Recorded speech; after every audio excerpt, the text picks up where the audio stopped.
live streaming, and Matt, if you want me to, I can make that unlisted for now if you like. No, list it. Yeah. Let it go. And then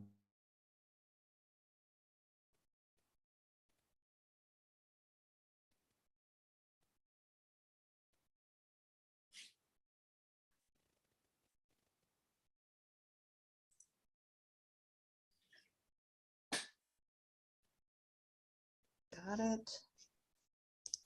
Got it. Got it. Okay, well, gee. Hi, Michael. How are you? Good to see you folks. I We're just have- gonna give it another minute or two and then we'll get going. Sure, I yeah. sent an email, not everybody on that email group, do I have a text message for? It's okay. I will watch, and if anybody hops on, I'll get a hold of them. Correct them? Thank you. I'm gonna say, And who is the cute baby here in my upper left? that is somebody I don't know, Don Okay. Powell's. That is our engineer's baby. Or Oh, I don't know if good. he's an All right. engineer. Sure. He's our Facebook Live engineer. All right. Are we still live on YouTube? yeah, I'll show you. I'm just, that's what I'm trying to verify here. Because it, That's what I didn't know about.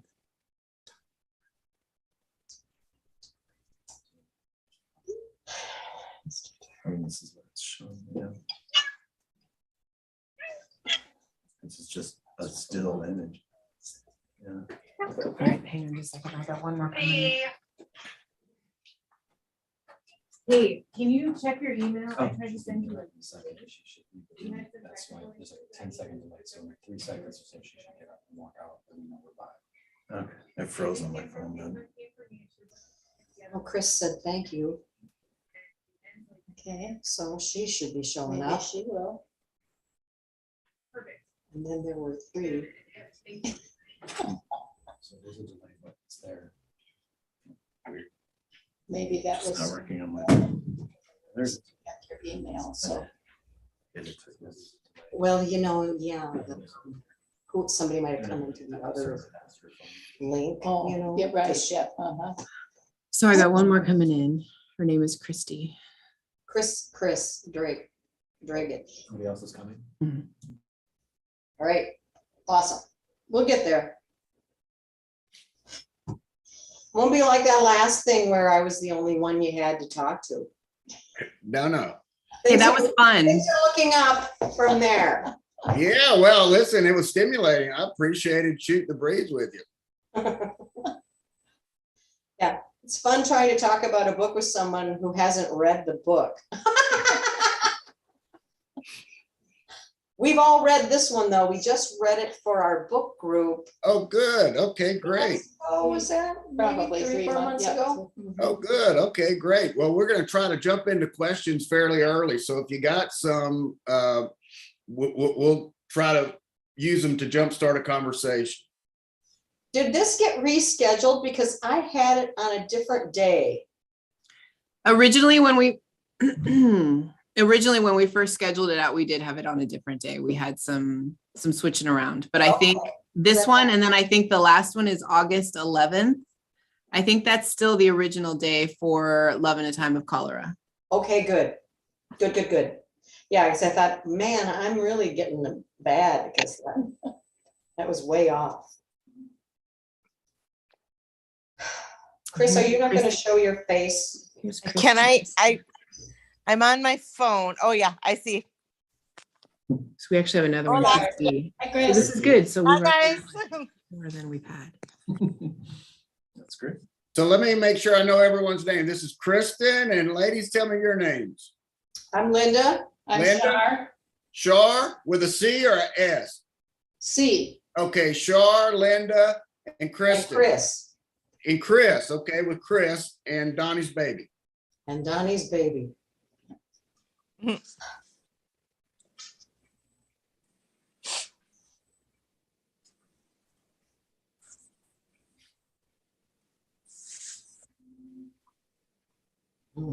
Where are you at right now, Michael? Bloomington, Indiana.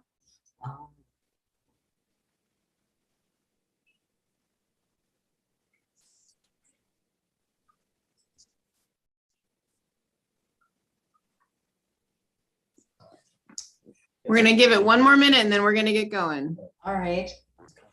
Well, the good news, and everyone knows this, is that you record these so that, because I know a lot of friends of mine that I've told about this have gone in after the fact and watched the videotaped conversation, the lecture, and really enjoyed being able to do that. So if they're busy with something else, they might have decided, I'm just gonna come back and catch it later.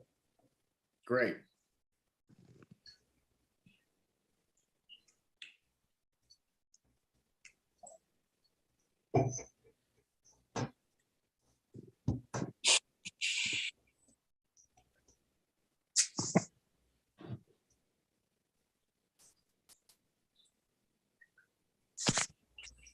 That is such a sweet baby. I want a live picture of the baby.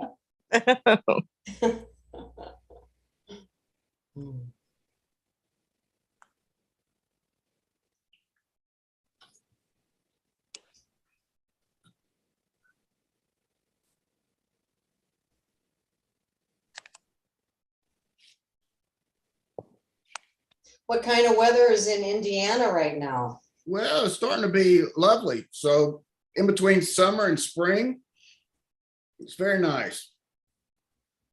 Yeah, we're about to hit summer like Okay. tomorrow. Oh, Wow, yes. tomorrow. Right now we're in cold. Yeah, yeah. Okay, It's so like tomorrow, 40, 50 degrees today. It'll be 80 by the end tomorrow of the day, the Sunday. It's like, oh, yeah. tomorrow summer begins officially, right? Apparently. Can you imagine? I once heard a joke about the guy who said, "Can you imagine the day you woke up and it was the Neolithic? You know, the night before you went to bed, it was a Paleolithic, and you woke up and it was the Neolithic." Yeah. I knew Like it. that would have been a New Year's Eve party to end all New Year's Eve parties. Yeah, well, how about that? You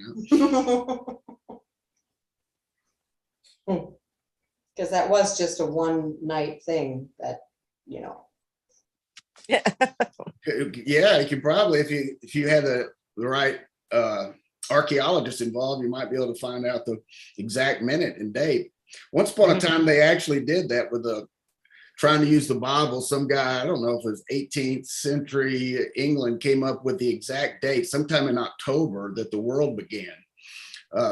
October 4000 something BC on I don't know, the 28th or something. That must have been a real buzz to figure out the day God created the earth.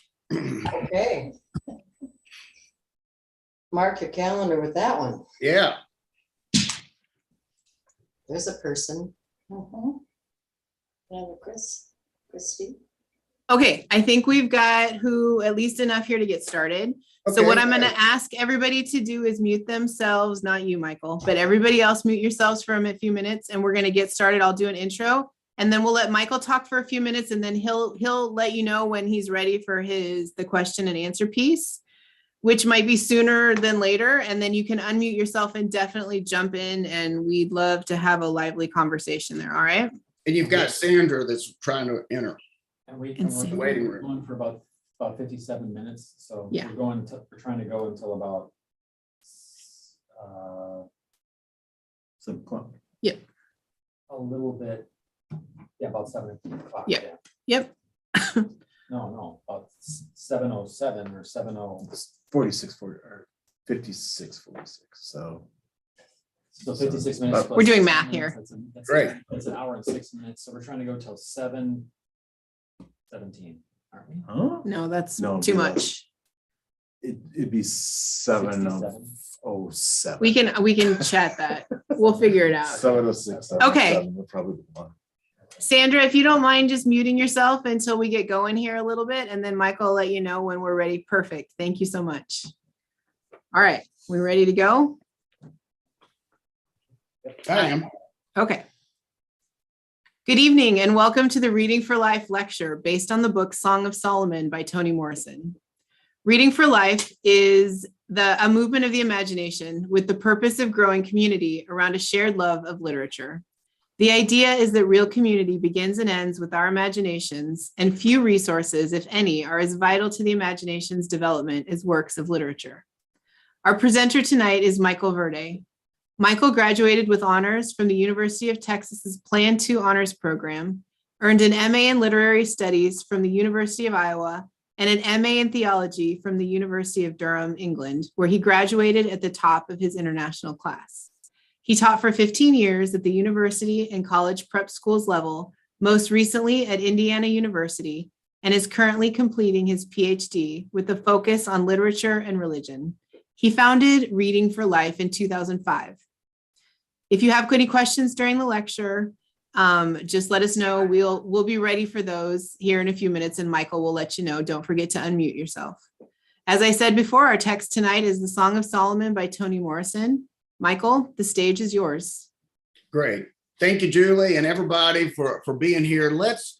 My goal for us is that we discuss aspects of this novel that be the kind of thing you could not find on Google or in Spark Notes, etc. In other words, I'm going to give a little bit of a context, enough of the setting and the plot to get us into the novel. But my aspiration for us is that we will move into the depths of the novel that don't announce themselves easily and that would require a kind of attentiveness to language in order to participate in some of let's say, the communication that is taking place.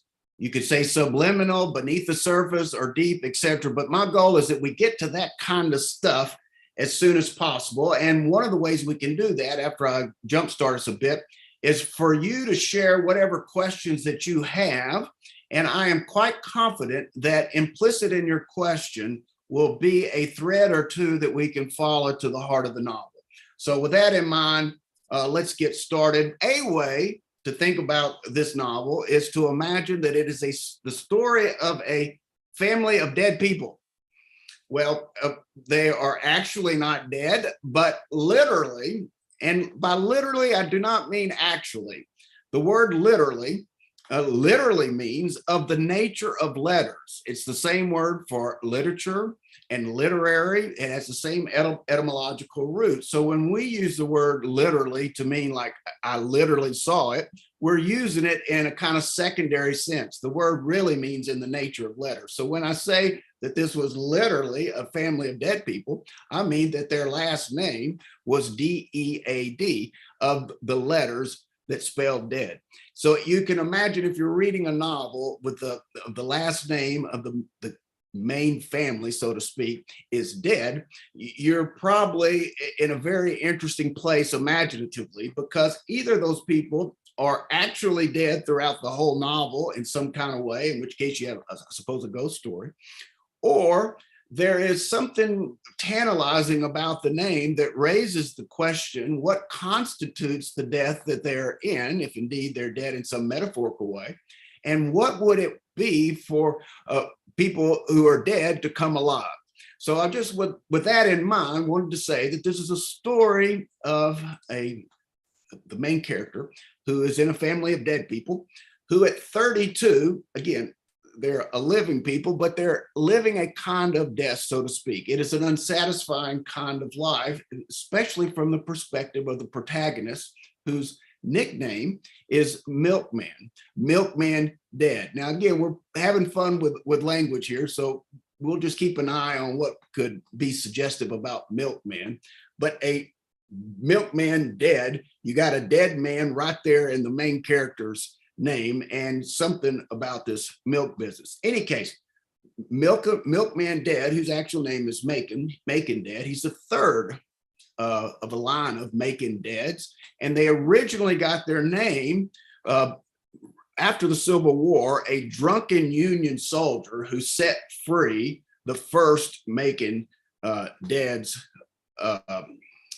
He was a slave and he was set free, and the man who set him free gave him the name Macon dead because he was drunk and it was an accident, because the man wouldn't have known his real name, because in those days the people, the slaves, were like chattel to their owners, And they would be listed under a person's book of possessions in the same kind of category as animals. They weren't, in other words, recognized by name. And so this moment and his liberation by the Union soldier was really the beginning of a kind of new life. And he receives this name in a haphazard and perhaps, not as denigrating perhaps as having no name at all, but pretty close. If you're named by someone who's drunk and he signed you what it would obviously be a most unlikely last name. This is not the most propitious circumstances for knowing who one is. Any case, our protagonist is the third generation of Macon Deads, and at 32 in a town, a make-believe town somewhere in Michigan, he decides that his life is simply unsatisfying. He's working for his father, the second Macon Dead, and Macon Dead is a slumlord. And Macon Dead's aspiration, the milkman's father, is to move up in the world as high as he can, and he sees his opportunity in property, purchasing property that is not of interest to the white community, and then making it habitats for really working and Black people who are on the margins who have difficulty from time to time to even pay the rent. And Macon is relentless and merciless is the better word, merciless in extracting rent from his people. So the protagonist's family is neither integrated with the Black community because they see his father as someone that's somewhat preying on them, nor are they integrated into the white community. So they're isolated really from having a community. And this young man is not satisfied working for his father. He's also been raised in relative privileged conditions. I say relative to the Black community. His father has some income. His mother, who was the daughter of a prominent doctor in the Black community, they had set themselves apart financially. So Milkman has money growing up, and this is not particularly helpful to him with regards to getting to know the Black community because he's, in a sense, feels himself superior to the people around him, and yet is not at home in the white community. So like his father, he's kind of without community. In any case, he's pursuing this meaningless job and decides at 32 that maybe life is elsewhere. He is beckoned also by the possibility that his aunt and father years ago before they lived in Michigan, they had an experience with the death of their own father. In other words, Milkman's father's father was shot by white people, and Milkman's father and his sister witnessed that. And at some point in trying to find a new life, they run away to a cave, and in this cave, they discover some gold. In any case, so when Milkman is running away, he decides he's going to go and find the gold that his father once discovered in a cave somewhere in Danville, Pennsylvania, of all places. And so that's what he sets out to do. All of that to say, you've got a fairly privileged middle class, let's say upper middle class in the Black community, young man who feels somewhat alienated from his own life, who goes south to find this wealth that he believes exists in a cave, arrives at the cave, discover there's nothing in the cave, but in the pursuit of this make-believe treasure, what Milkman comes into contact with are what he calls his people. This is the community in which his family, his mother and father, or his father, were raised, and his father's father.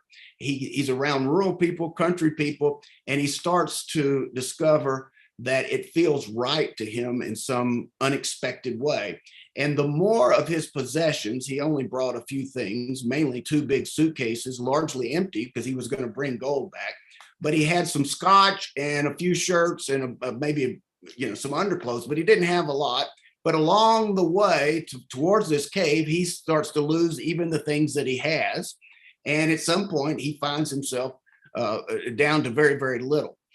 After he learns that there's no gold in the cave, he thinks that his aunt may have hid it in another location in Virginia called Shalimar, Virginia. And when he goes to that location, he's moving even deeper into his family's roots. In fact, where his grandfather once upon a time had a farm, and he comes to learn about his family in ways that he never imagined through various sorts of ways, mainly through children singing a song that resonates with the song that he heard his aunt sing from time to time. And he's able to connect the dots of the words of this song to come to realize one day that they're singing about his great grandfather, as it were. Okay, so let's start with that in mind. Let's take the opening scene really, and it begins with an insurance agent by the name of Robert Smith. This is the day that Milkman is born. So when the scene I'm describing now, Milkman is in his mother's womb. On this particular day, this insurance agent had left a note promising that at 3 o'clock he would fly from the North Carolina Mutual Life building. He promised that he would fly across Lake Superior. At 3 o'clock, he's at the top of this insurance building with some blue wings, and like Icarus, commits himself to flight, and like Icarus, plunges instantly. I think Icarus may have actually enjoyed a little airtime, but Robert Smith had very little airtime. He leaps from the top of the building and is splattered. This is the opening scene of the novel, and this is the day that Milkman is born. At 4 years old, Milkman learns that only birds and airplanes can fly. Previous to that point, he thought people could fly. And when he learned that people couldn't fly, really was the beginning of his increasing disinterest in life altogether. So that's the stage. We begin with a scene of a person at the top of a building who's an insurance agent. And how does an insurance agent make his money? He makes his money giving people the idea that they can insure their life through money. At a metaphorical level, this is precisely what Milkman's father, he has bought into the idea that the ultimate form of freedom in America and the ultimate form of having some kind of modicum of dignity or respect is to work your way to the top. You remember the Jeffersons moving on up, or perhaps the self-help book that for years was a bestseller, See at the Top by Zig Ziglar. Well, this is Milkman Dad's father, Macon's dad, dream that he is going to rise to the top and that money's going to be the source of his, that's going to ensure his life, the meaningfulness of his life. But Milkman, his son, has discovered that that particular pursuit has led to a great deal of misery. His father is not connected with his wife. He's not connected to his children. He didn't even want Milkman to be born. Now that his son's working for him, he has lost, well, I don't know that he ever was convinced that this was the way for success, but certainly he is not persuaded by the time that he's 32 that this is a life that is going anywhere. So a way that we can think of Robert Smith jumping off the building is an absolute symbol that if you pursue this dream to its apex, what you're going to discover is an emptiness, a vacuity of meaning that eviscerates the purpose of life. It takes away anything that would make you want to live. The question is there any alternative? If our dream of success is in fact a movement towards death, is there another kind of movement that might be towards life? And this is essentially what Milkman is going to discover in his pursuit of the gold. Now, this gold, as I mentioned, was in a cave. I mentioned the cave, and I mentioned this building of the opening scene to give you a kind of schematic image related to a vertical line. So if we think of the very top of the North Carolina Mutual Life building as something like the zenith, we can think of that cave where the gold is as something like the opposite. In other words, if the building is going up, this cave is going down. And at the base of this cave is there's supposed to be yet another pit. in which the gold is said to or thought to be stored. So you have this notion from the top of a building, a pursuit of success, to the bottom of a cave where the gold would constitute a kind of success, except when Macon Dad the Third or Milkman reaches the cave where the gold is supposed to be, there is no gold there. Raising the question is, if there's not success at the top of this American dream that leads to the meaningless of life, think of Willie Loman, for instance, the death of a salesman, because in a way, Robert Smith dies the death of a kind of a salesman. If there's no life there and there's no gold at the bottom of the cave, a big question mark is what constitutes success in this novel? What would constitute a meaningful life? The epigraph of the novel says that the fathers may soar and the children know their names. You can see there with the building, the Mutual Life building, and Robert Smith's Icarus-like plummet to the earth, an attempt to soar, an attempt to fly.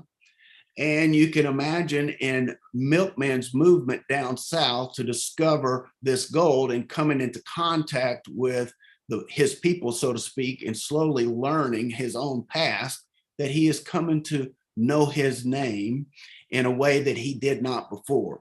So the parody of his name, in other words, adds to the poignancy of the novel that he actually does have a name, a name that was not given to him in a pejorative way. He has a name that relates to nobility. He has a name that enables him to be of a kind of community that he has not known growing up. And yet there is no physical gold.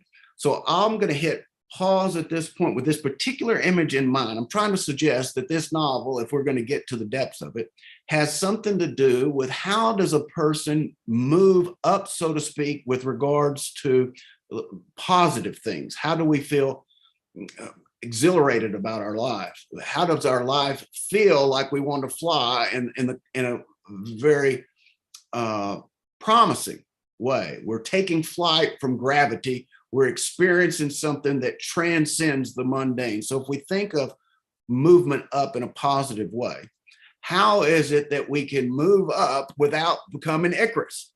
How is it, in other words, that we can reach a kind of flight that doesn't prove to be an illusion, that leaves us at the dead?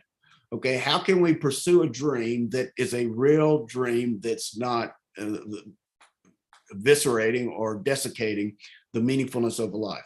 So with that question and kind of on the horizon here, I'm saying this is the main question because I'm connecting the idea that the fathers can soar and the children know their names, meaning that when the fathers take flight, it's not at the cost of the children's identity. You could think of a man seeking freedom and yet leaving behind a swatch of disappointment and despair because he's been the source of the family, perhaps the income. He's certainly been a meaningful part of what constituted a group of people.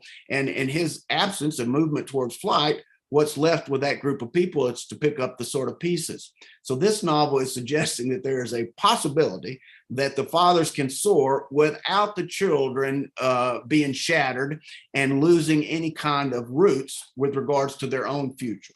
Okay, so that's just some images. I try to move us through the plot to some, we can say, archetypal symbols that might push our conversation a little further. I'll hit pause here. Any Shar, Linda, Chris, Sandra, whomever, if you've got some thoughts, let's put something on the table and see what we can go with it. Don't be shy. Well, I'm just going to share that this is like a whole different perspective than I think where our book group discussed this book more, I think, in terms of, I understood that she wrote it in almost in the moments of grief following Emmett Till, and that the story had a lot to do with the struggle and the actual real life of people of, you know, the Black community and the challenge, like you're pointing out, the challenge between the, I'll say, underworld economy and culture, and the white attempt to be the white successful in the white community.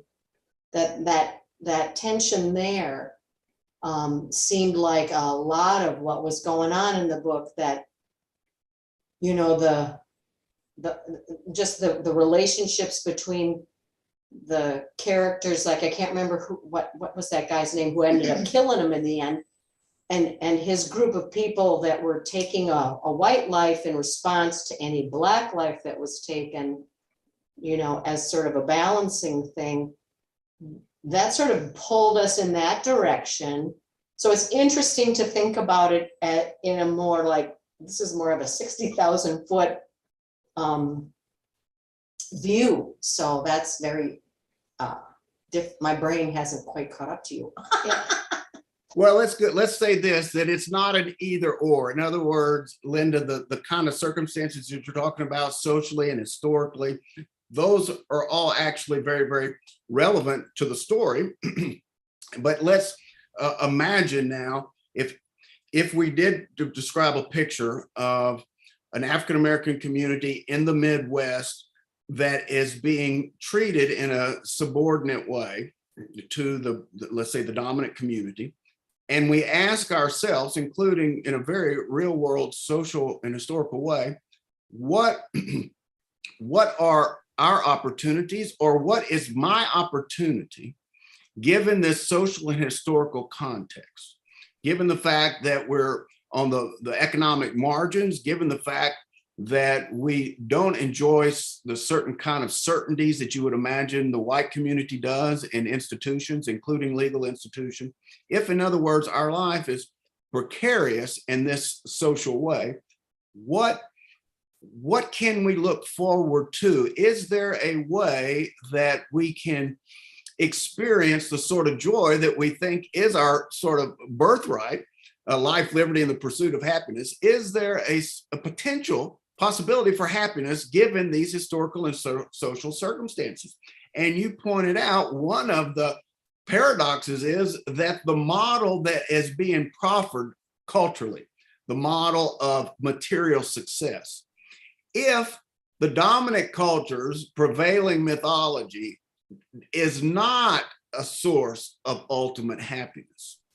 Okay, so even if you were to integrate, let's say, into the white community and move on up in some kind of way that would take you out of these marginalized conditions, only to discover that that route to happiness led you to greater misery than you had perhaps when you were on the margins. I'm not trying to speculate what's preferable here, but the point that I am trying to raise is that Toni Morrison has given herself a very interesting kind of challenge, because she seems to have set up a set of possible endings that are unsatisfying. You mentioned Guitar, that's Milkman's friend, his best friend, and Guitar, you mentioned, was a part of a group of men of the 7 Days Club, I believe it was called, and each of those men were assigned a particular day of the week, and there were 7 men at any one time. I'm getting a little reverb. So anyways, these are 7 men at any one time, each of whom have a day, and any time a Black child or a Black person is killed, on whatever day that person was killed, one of these men would be responsible for avenging that death by taking the life of a white person, including white children. That constitutes a potential response to this marginalized and subordinate social and historical situation. In other words, we could respond to this deprivation and the kind of oppression that we're living under by taking up arms and taking justice into our own hands. That doesn't appear to be the symbol or the image of what constitutes something like flying in this novel. So in other words, that might be, or more or less preferable to what Robert Smith, his out was, but it is nevertheless not the climax, the kind of flight that Milkman discovers. So I'm agreeing with you, and I'm simply saying that in order to even understand the social and historical circumstances in terms of what would constitute a different kind of success, we will find ourselves in the realm of mythology, only because mythology is the realm of ultimate human meaning. When people tell myths, for instance, they're telling stories in pursuit of making life meaningful. So every novel at a certain point, no matter how much it's invested in the prevailing social and historical circumstances and all the kind of ideological things that are ever present in whatever the context the book is set in, plus the context in which we're reading it. Every novel that's a realistic novel will have those elements, but I am suggesting insofar as that novel that you're reading is meaningful, in other words, it's not just a documentary recollection of, it's not like a journalist report on what's going on here. There's a story to it. Insofar as there's a story, that story is going to draw on some myth. And that myth is going to ultimately give us an image of what constitutes life's meaningfulness, or perhaps on the obverse of that, what would be an image of life's meaninglessness. So we can think of comedy and tragedy, in other words, as two different dimensions of a mythological universe. So my response to you, Linda, is we're actually, what you were saying, there's all very vital elements of the novel. And what I'm sharing are vital elements of the novel. And the idea is, how do we see the mythological in the historical and the cultural? And it's something that's a real question for all of us, because we ourselves are pursuing meaning in some way. And to that extent, we're going to be telling ourselves a story that gives our life an ending. In other words, we could just step back from these characters for just a moment and imagine our own situation. Here is, we know that we have a certain amount of time on this journey of Vale of Tears in our mortal coil. We can see perhaps a lot of things around us that are not satisfying. What are our opportunities with the time that we have to experience something like the happiness that we said we're deserved to pursue? What will constitute that sort of joy for us? What kind of ending do we see, and what are the means by which we're pursuing it? Are we pursuing it like Milkman Dead's father, by avariciousness and acquiring everything that we could possibly materially to set ourselves apart, to distinguish ourselves from our own community, to have a sense of identity by being superior to others? Or we perhaps despair of the American dream, have become embittered, and have even perhaps imagined ways to take justice into our own hands? That's a fairly less likely ending. Or have we just, in a sense, resigned ourselves to the fact that life is really largely illusory, and that there's nothing particularly satisfying very long, and we're just trying to make the best of it until time runs out? That would be another, Henry David Thoreau said most men lead lives of quiet desperation. That would be a particular way. But if you imagine that, there is something almost like giving up a story at all. In other words, even if you're taking justice into your own hand, what the 7-Day Club, that's at least a story. Robert Smith is going to fly, that's at least a story. Given up entirely is no narrative really whatsoever. So those are sort of our options. We can just give up the idea that there's meaning, or if we don't, what story is going to be the story of our life? What is the myth, so to speak, that we're going to live by? Because in the absence of a myth, we're going to be living a meaningless life. In other words, I'm suggesting that the way we make meaning is through narrative, and narratives always have a structure. And although they'll be resonating with what's going on, let's say in the empirical world, there is another dimension of every story that's resonating in what I'm suggesting is the mythological or archetypal world. So we're both talking about the same story. We're just talking about it from different angles.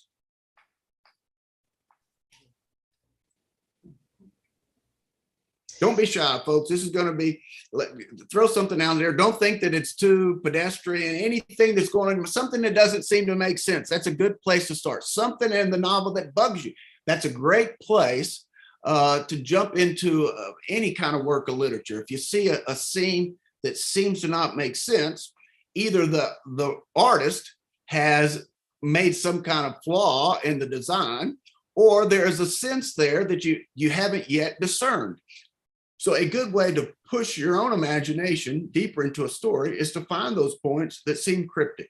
So even if you just are confused about something, not that I'll know the answer, I'm suggesting that that's a good place to invest our attention.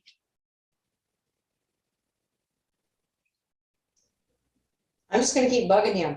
Do you think that based on what you're saying, and you can tell me if I've sort of like drifted down a rat hole, that the author is prescribing a better way to go in terms of creating your story, following your family's mythology? Because Milkman is, he only starts to really grow in my view as a human being. He's kind of a jerk until he hits the road. He's a real loser. He has no real values that amount to anything until he starts pursuing his family history. And the thing that I thought was really interesting, and I couldn't quite get my hands around it, was the song that he kept hearing. Because I don't know if there's a link to that in another literary area in the Bible or wherever that might be in another part of a cultural wrinkle there. But it seemed like here's a hint, you know, Milkman, here's a hint. Are you hearing that song? And it's like off into the woods he goes. And even at the very end, I'm not remembering exactly, but it's almost like he's hearing a song at the end when he is like, it's not like he dies, it's like he flies away. Am I remembering that? Well, first of all, let me say, I wish I would have used your line that he was a jerk and a loser till he hit the road. That would have been a far pithier way for me to introduce the plot, because you said what I said in far more economical terms. I think that's a wonderful way to think about it. So you can think of someone that's a jerk, a little bit lost, then hits the road. And then the question is, what is this road hitting business? How does that relate to the song that somehow liberated him from his being a jerk? What is the connection sort of there? So let me suggest this, because we were talking about ways to move up that were not illusory and that did not end in the kind of plummet of the descent that Robert Smith or Willie Loman or any number of people. I mean, how about the people at the collapse of Enron that threw themselves or that committed? So you can think of lots of people who, when the end of the run, so to speak, when it all came to naught, life was not worth living. So that's a fairly, understandable source of collapse. Let's just put it that way. So let's think of a way that you could rise that is not a collapse. And I want to go back to this notion of a song, because a song has a rhythm. Music has a movement, and music exists in time, except that it is not clock time. In other words, you can imagine that a musician takes time and gives it a certain form that in a way defies clock time. In fact, you could say you get caught up in a performance and time disappeared. In many ways, in other words, I'm suggesting that the arts are to become creative is a way to move up, so to speak. In other words, you're lifting yourself off a kind of just barren terrain of nothingness. You are investing, let's say, as his great grandfather did, or his grandfather. You're investing into land, you're burying seeds, you're tilling the land, and things are coming up out of the ground. These are things that you can actually eat that are nourishing. So I'm trying to suggest that there are ways of imagining moving up that actually are sustainable and that sustain other people. And I'm connecting the arts and what is created out of the arts. For instance, you can say of an artist that he or she had a body of work. And about this body of work, we can say that when the artist passes on biologically, that their body of work remains, is vital, that other people take sustenance from it. In other words, there are ways of achieving something that defeats death, that is not illusory. And I am connecting it with this notion of a song, to hear how the Spirit communicates. To hear that, say, in a song or a poem is very different than hearing the kind of illusions that we get through TV commercials or through other kind of stories that are actually feeding on us and not feeding us. Anything that uses language that is manipulative, for instance, is ultimately exploiting to a certain extent. It's trying to feed on you. It probably wants your income at the cost of perhaps compromising your sense of self or confidence. How many commercials work by making us feel insecure about our bodies and then offer us a product that if we purchase it, we'll feel good about ourselves and that people will love us.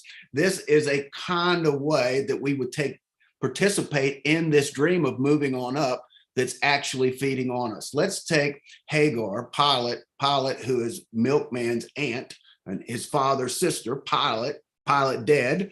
If we want to think about that, how do you pilot someone out of death? How do you be a pilot that moves out of death? In any case, Pilate's granddaughter, who's named Hagar, before she ends up essentially committing suicide, she looks in the mirror. She's despaired because Milkman was her lover, the love of her life, and he has flown away. And she can't imagine life without Milkman, but at the sort of abyss of her despair, she picks up a mirror, looks in it, and decides that she's going to kind of mount up an effort to make herself beautiful so that Milkman would love her. And she takes what resources the family has economically. She goes to these stores and just laps up these clearly mainstream, you could think of, white products that somehow symbolize beauty. And she just goes whole hog trying to make herself beautiful, only to become increasingly really despondent, and it leads to her death. In other words, I'm making a comparison between songs that are born of the imagination without manipulative attempt, the kind of songs we think of as poetry, or the kind of songs that that feed us. I'm contrasting that with the kind of messages that come through commercials or that come through political sort of propaganda. I'm thinking of things, really pornography, propaganda. These are the kinds of ways that language is used to feed on people. And I want to contrast that use of language with what a song might be offering, or a poem, or in this case, even a novel. In other words, a way of using language that it lifts someone's spirit and doesn't give them a manipulative mythology, but gives them a fertile story that he or she can identify and live with. So that's how I'm trying to connect the dots a little bit, that what Milkman is discovering in this song, in the song that's about his great grandfather flying away, in a sense, what he is discovering is the spirit of his own genuine identity. So if we can think of Hagar losing her identity to the white world of beauty, you can think of Milkman as finding his identity in another message, in another source of reality that is lifting him up. Is that helpful a little bit? That in discovering this song, he's finding a place to look to see, this actually reflects me, and the image that it gives back ennobles me. The image that it gives back feeds my spirit. I'm a part of these people. I'm living now in this story, and this story is a fertile one. In other words, there's something about a song that makes it artistic in its form, and there's something nourishing in the arts that give us an alternative diet, so to speak, than the diet that might be offered to us from the mall or other places. Christy, did you have some input there?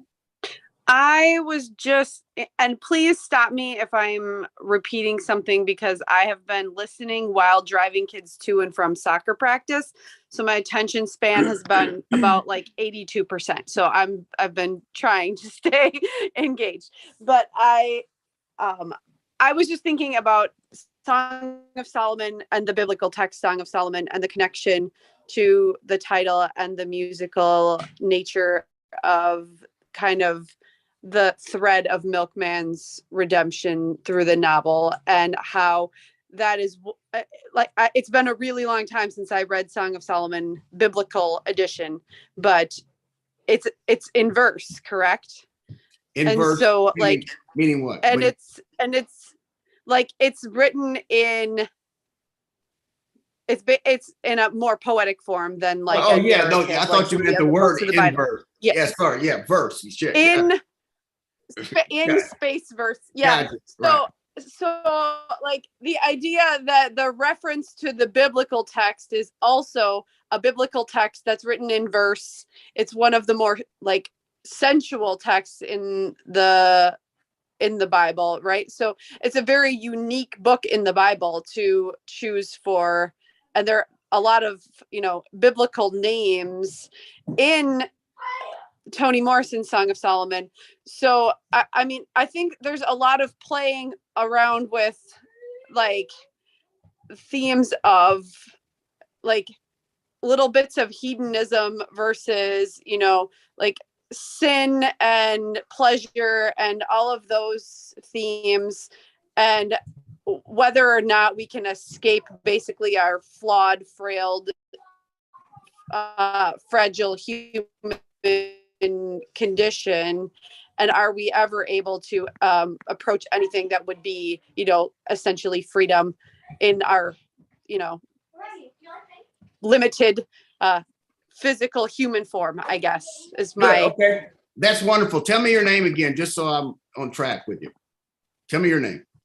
I'm Christy Beckman. Okay, good. Okay, so real quick, Christy's put something really cool on the table. She suggested, listen, the Song of Songs, which is considered one of the writings of the Tanakh or the Hebrew Bible, one of the collection of writings, is an unusual sort of book in the Bible. It's not about the law. It doesn't concern even Proverbs or wisdom. It is an exchange between a comely and thought to be a Black woman.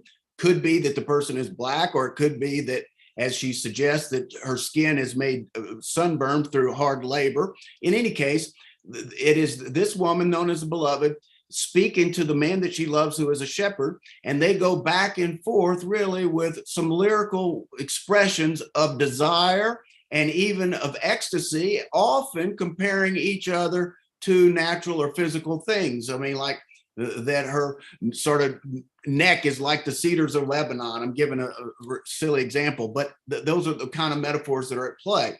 What's interesting about the book, many interesting about Song of Songs in the Bible, is that it could be understood as entirely an exchange of poems related to carnal and romantic love, or as some exponents of the Bible, Hebrew, Jewish, or Christian, suggest that it's an allegory about God's love for Israel or God's love of the church.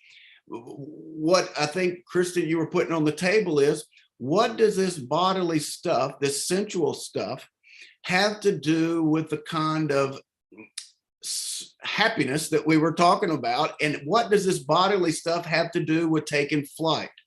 Because one of the things that Milkman discovers, and what he determines made Pilate so special, and Pilate is responsible for Milkman being alive because his father, and perhaps to a certain extent his mother, were attempting to abort him.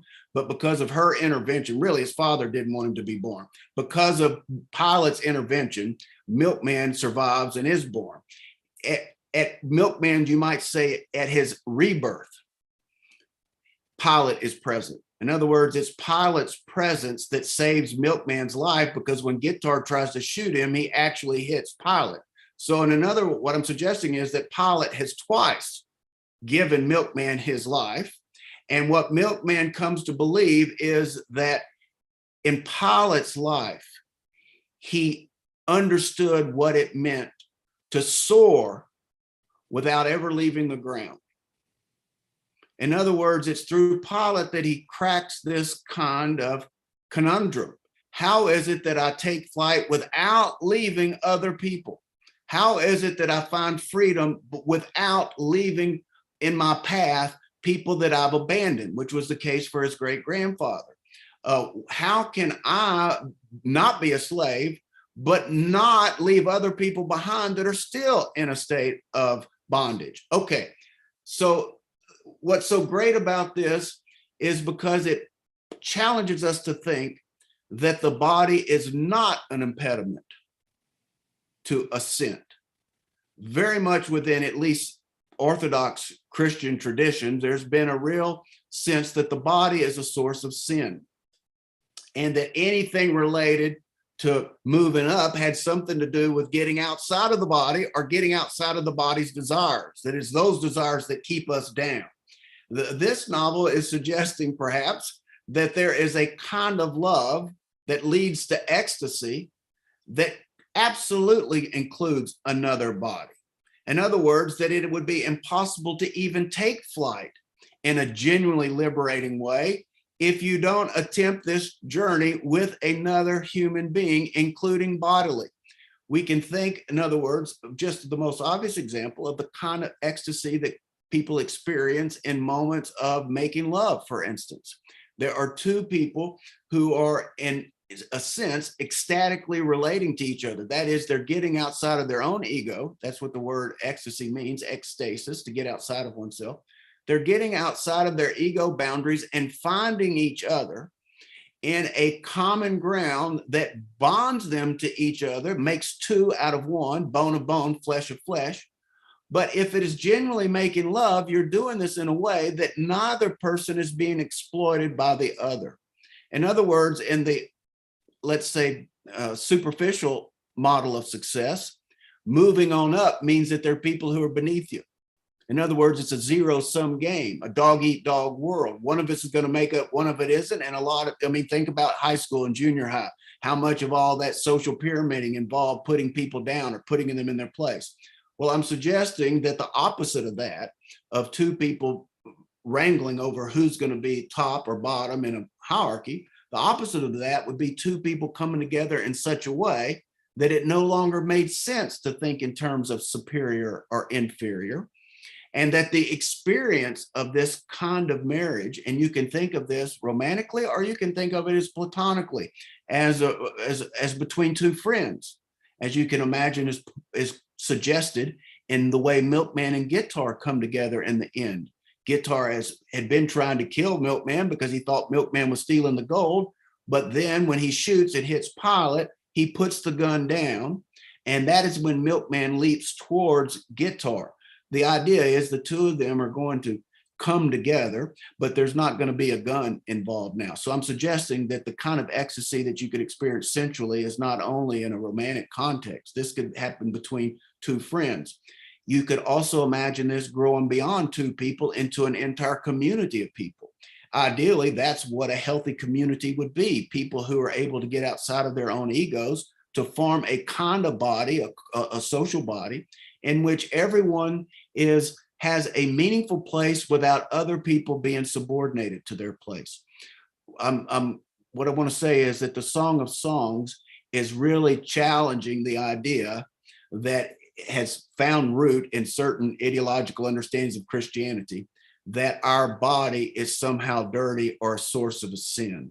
It is, after all, in the Jewish tradition, when God creates man and woman, he says about them that it was very good, that it was God who made the human body, that it was God in the Christian tradition that takes the form of human body in the form of Christ, takes on a human body. In other words, there's another tradition within Christianity in which the body is not an impediment to salvation. In fact, there is no real resurrection in the Judeo-Christian tradition that doesn't involve the body.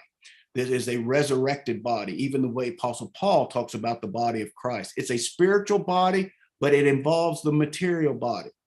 I'm trying to make a contrast between a spiritual body, which is a body that has found love with another body, and a bodiless soul, because that's the other idea that we get to heaven and we're on a cloud and we're playing a harp, okay, that our soul has gone to heaven.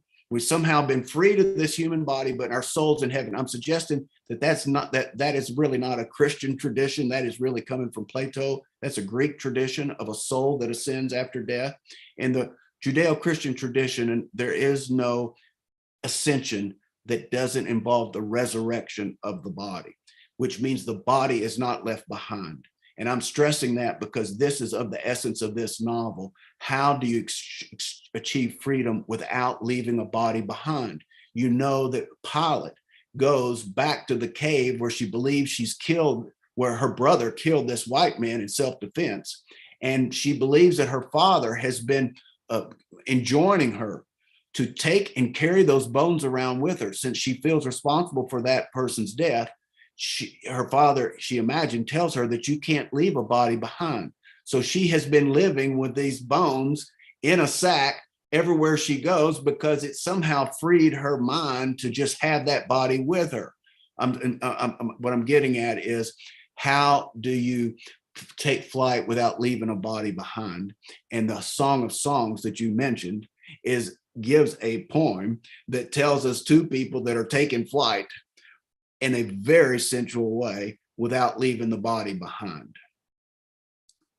Is that a little bit speaking to your, and that's really what this novel is coming to terms with. You know, if you think of I don't know if it's white or black or whatever, but think of the Marlboro Man, think of the Fonz.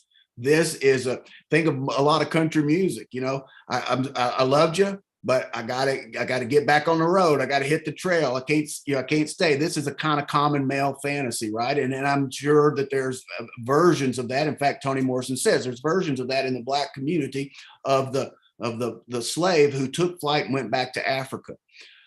What she's suggesting is that perhaps there is another way of taking flight that doesn't involve people being damaged or being used or being exploited, that actually does achieve the kind of liberation you're never going to find out west, disconnected from the rest of your body. Another way of saying this is that Pilate is instrumental in wedding bodies to each other, that this is something of the role that she plays, the way she's piloting these dead people, or attempting to, out of a living death, is by enabling them to bond with another person and experience the ecstasy of genuine love. That it is love that enables us to move up in a way that doesn't disappoint us by being an illusion. In fact, in the 8th chapter of the Song of Songs, I actually have the verse that I think is very much inspiring this novel. At least this would be partly my guess. And if I can use the screen for just a second, I believe, do you tell me if you can see a screen? Can you see a screen? Can you guys see? Oh, good. I see some thumbs up. Okay. Here's the verse from chapter 8 of the Song of Songs. For love is as strong as death, its jealousy unyielding as the grave. Think of Hagar, for instance. It burns like blazing fire, like a mighty flame. But here's the central point, that it is love that is as strong as death. It's only love that's going to get us from this building across Lake Superior. If we think of Lake Superior mythologically, you can think of it as what the ferryman takes us across, right? It's the water between life and death. The only thing strong enough to get us across that body that we could think of as death would be love, that it is on the wings of love that we take flight. And that seems to be very resonant with this novel. Not only does Milkman learn that he had exploited Hagar and came to terms with it. In other words, when he begins to find his own identity, he also experiences something painful about that, because he gets real clarity in the kind of way that he has been living heretofore. And in order to really, let's say, grow out of what he was before in this living death, he would have to see without flinching all of the things that he was doing to take advantage of other people. And he comes to, terms that are not merciful on himself, that he had never really loved Hagar, that he had used her body, This, in other words, the flight that he takes, the rebirth, also involved a death. The death of his illusion that he deserved things. This is what Milkman said himself, that all his life he felt that he deserved certain things. And now that once he come to terms with his real identity, he saw that everything had been a gift to him out of mercy, not that he deserved it. That the love that had been bestowed on him was not something that was owed him, it was given freely. And so as he comes to terms with that, he, I'm suggesting, is achieving the psychic conditions and emotional conditions that will enable him to wed another person in a non-exploitive way. In other words, he was never going to be able to really love if he didn't come to terms with how he really hasn't loved and had been fooling himself. So another way of saying this is that Robert Smith tried to fly by getting to the top of the pyramid of success, and that his father, Macon Dad, tried to fly by getting to the top of the pyramid of success. But in the attempt to move up, his father alienated himself from every other body around him because he wanted to put himself above it. So he reached the top, but he was disconnected from the body of his people. That's the paradox. He made it to the top. In Death of a Salesman, Willie Loman wants to die the death of a salesman. The salesman's name is Dave Singleman. The man who Willie Loman wants to emulate is a single man. He made it to the top, but he could not wed other people. And this is the source of his ultimate despair, that there is nothing up there if we've left our body behind. And our body includes the other people in our life.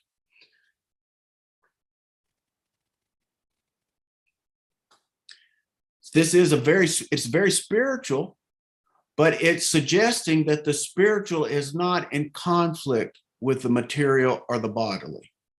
So let me give you an example of a primary concern of the body is food. The spiritual expression of the bodily desire for food would be food for the spirit.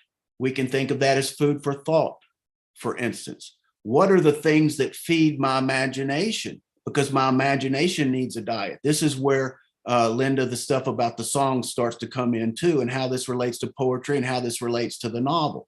How these works of art feed my imagination the way this bread feeds my body. But it's not other than the body. It's the fulfillment on the body on another plane. Another way of saying this, at the bodily level, we have a desire for sex. But if we add our imagination and we add consciousness, then the fulfillment of this bodily desire for sex is what we would call making love. So that we're not just going through a physical source of transient pleasure. We're taking that desire and we're allowing it to be the flame or the fire that burns away our ego so that we can connect with another person and together co-create something that will be eternal, that won't disappear when our physical body does.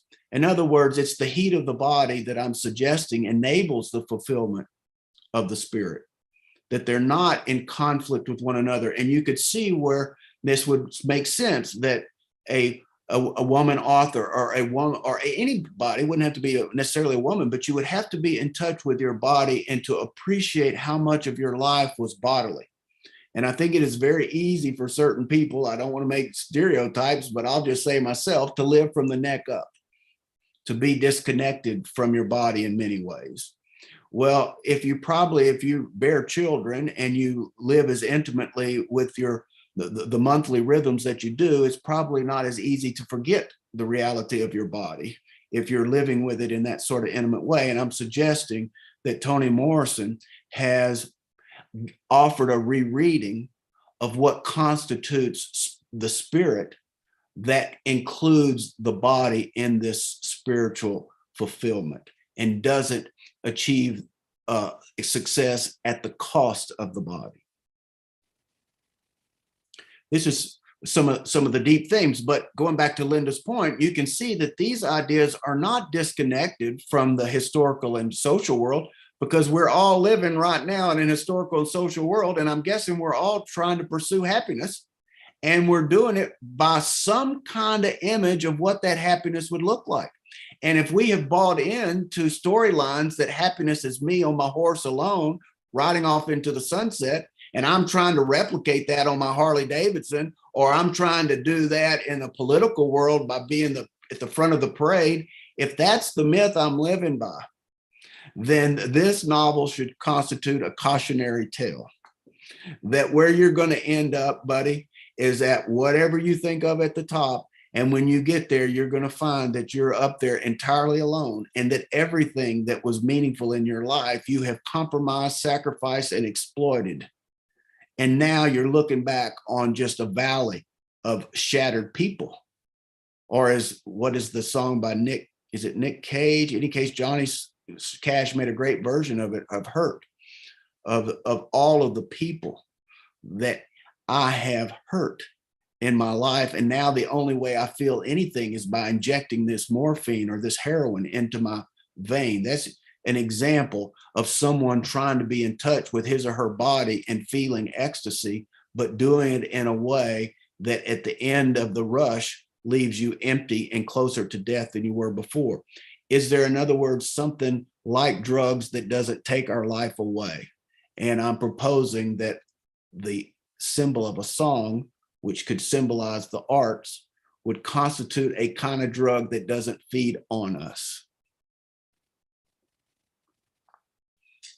You could imagine young people in, let's say, secondary school who are imbibing these messages of success from the marketplace.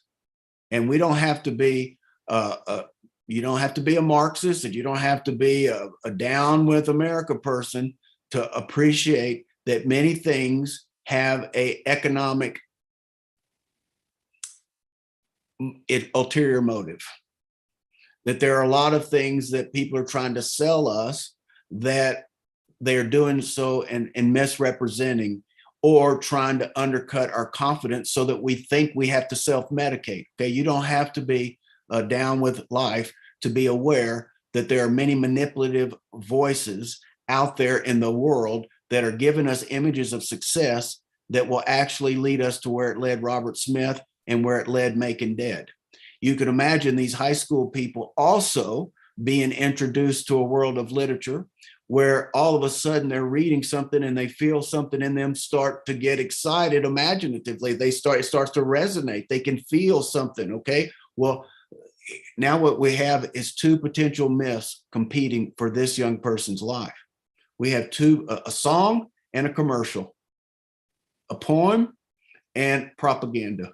And both of those messages are sort of trying to receive, you could call it buy-in, except that would be a very mercantile way to think of it. You could think of another term, which would be incorporation or ingestion. Both of these stories are trying to get inside of you. One, to take something out and leave you a shell, and one, to become one with you and to give you energy and strength to grow. This is why Reading for Life, as Julie mentioned, is a movement towards community, because it's an idea that the arts give us an alternative way of imagining what it means to make it to the top, for instance. Wow. Again, at the end of these, I always feel like, okay, who wants to go back and reread the book again? With all of this in mind, right? Yeah, absolutely. We've hit our max for time, but I wanted to thank everyone for coming this evening. It's been a great conversation, and we hope to have you back again soon for the next installment. I don't know if you guys want to, you're good? Okay, yep. So we're going to go ahead and we can keep chatting if you want. We just needed to give them time to kind of stop that recording. Great. There we go. Yeah, so any final thoughts or words, or that was great.